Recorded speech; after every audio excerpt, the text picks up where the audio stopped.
Hello and welcome to the Autistic Witch. My name is Claire and I'm your host. So today I wanted to talk a bit about body shame and how my relationship with my body has been affected over the years. And I also wanted to talk a bit about the impact that both my father and being bullied at school had on me. So I've been reading quite a lot of a chap called Bessel van der Kolk and his book, The Body Keeps the Score. And one of the things that he talks about is how trauma can lead to a lack of body ownership. And I found this really interesting. It basically helped me understand how dissociated I was from my body, which is something that I wasn't really familiar with or aware of. So when I started practicing more seriously the craft of witchcraft, one of the things that you need to be able to do is to feel and sense things and recognize things like changing energy or how your body feels. And I was so disconnected. I was really struggling with these aspects. So this is one of the reasons why it led down this path and into this area. So I had a mentor, and this lady is also a practicing witch, and she really helped me both understand that I was quite dissociated. She's helped me with healing, but she's also helped give me a little bit of direction too. One of the things that she'd said to me was to try to repeatedly say to myself, I have sovereignty over my body. And this was a very powerful thing.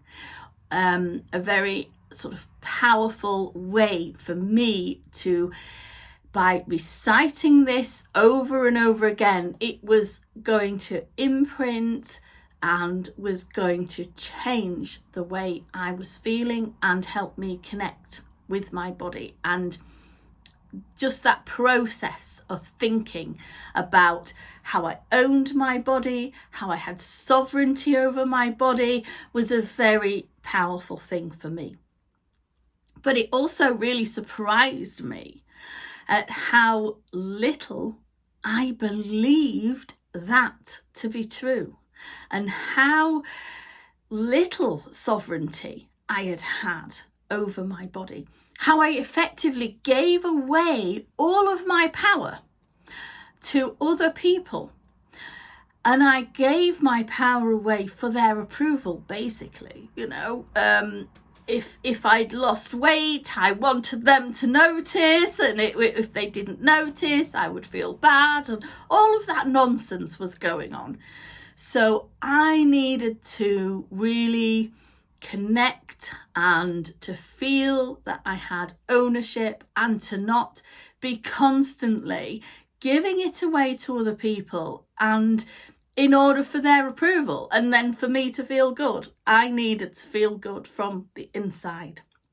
So anyway, when I started this practice of saying that I have sovereignty over my body, one of the things that I noticed was that I was even struggling to remember those words, the word sovereignty. It was almost like I was so disconnected and I was so,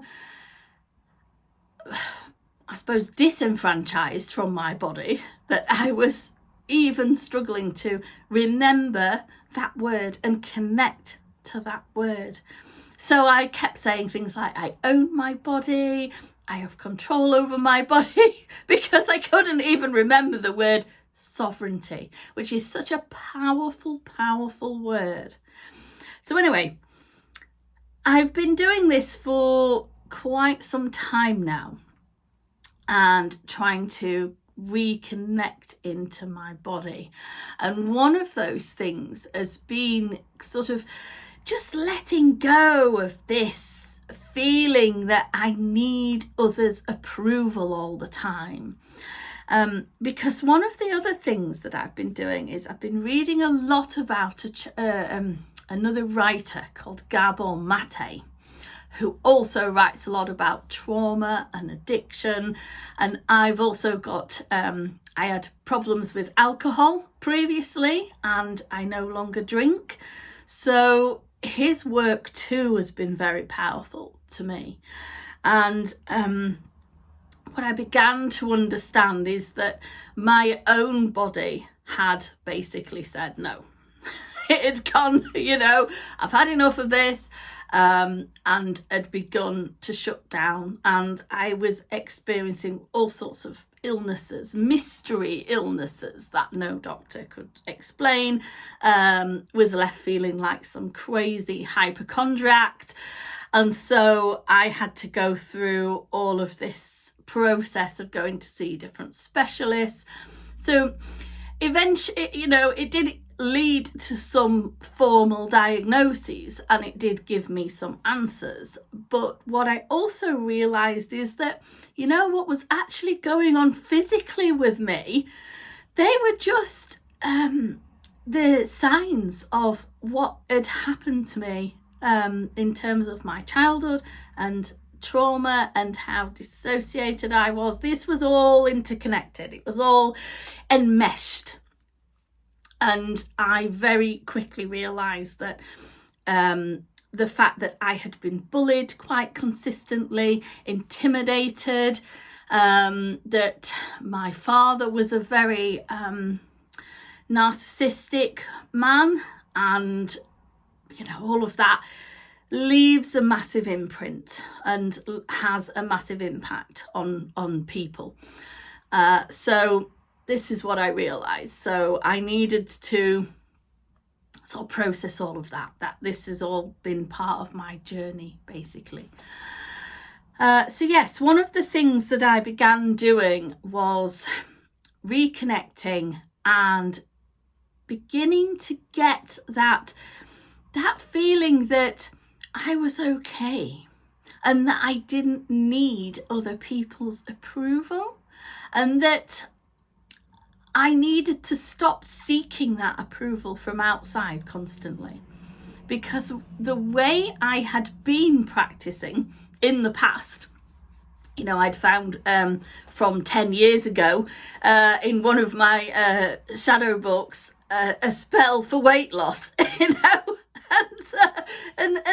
that's not unusual. That's quite typical of the sort of thing that I'd been doing. And there was this desperation to lose weight, to stay thin, and I had in fact achieved some weight loss in the past, but I wasn't able to maintain it, and like many people put it all back on.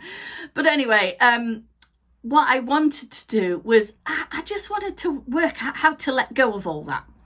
And how to release that, and it's very linked to shame as well. So I had massive amounts of shame about who I was, about my body, about how I looked. So I wanted to release that, basically. One of the things that I began doing, as well as saying that I have sovereignty over my body, was questioning things. So I started to question, so if I was to lose weight, who am I losing weight for? And that was a really interesting question when I began to turn that around. Because what I realised is that, again, I was losing weight for the outside world, for other people's approval of me. This has nothing to do with me or how I felt. This was all about other people and their reaction and their response to me. Because I began thinking about that time when I was the size 8 and I had lost weight, and I was every day was a daily struggle. The reality was I was constantly calorie counting. I was constantly watching what I ate. I constantly felt hungry and, actually wasn't particularly happy.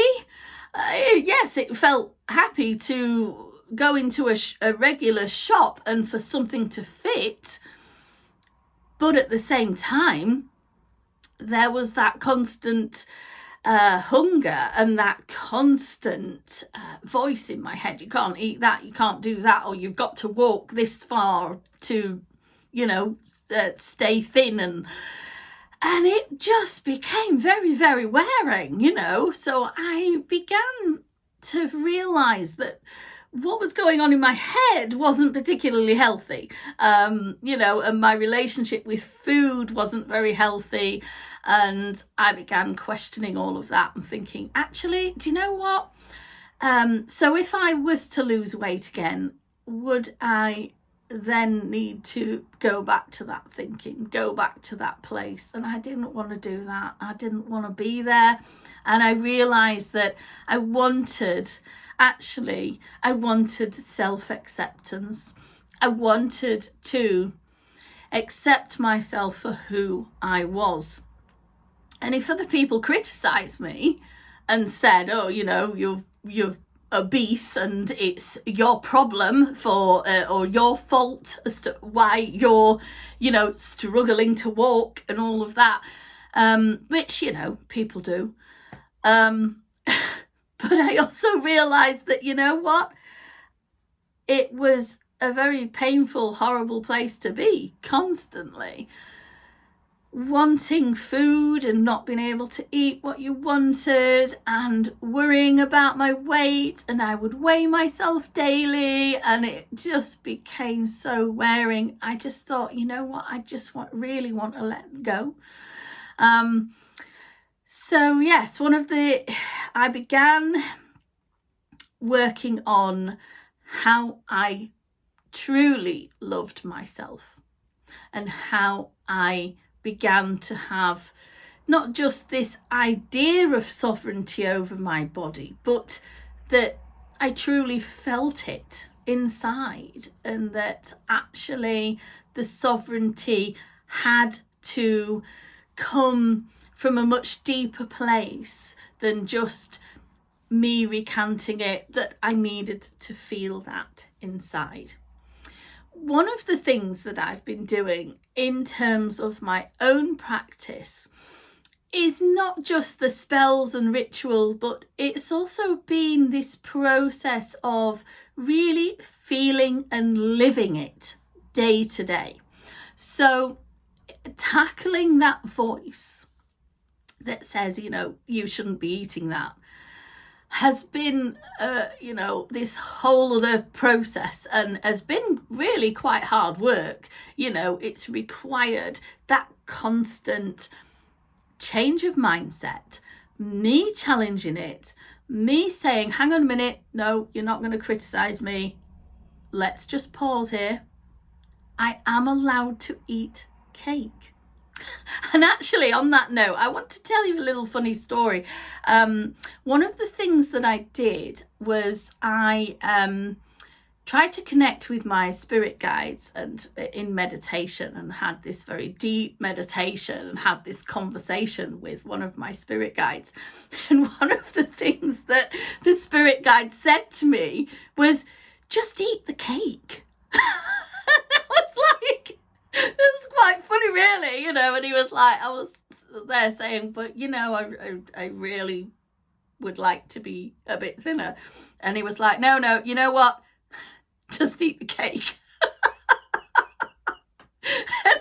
and actually, as part of that, I made this artwork behind me where it's she's supposed to be an Eve-like figure, and instead of holding an apple, she's holding cake. I just loved that spirit had even said, you know what, just eat the bloody cake. And so this has been part of my journey and part of me going through this self-acceptance. And you know what? It's not perfect. I'm still vulnerable. There are still days when I feel awful and when I think, oh, you know, it would be nice to be that size 8 again. But I forget about that other stuff. All that other stuff that I went through, all that other stress, that daily struggle, that voice, that constant gnawing feeling, and that constant, don't eat this, don't eat that, you got to do your exercise, you got to do this, you got to do that. You know what? I just needed to just go, just sod off and let go.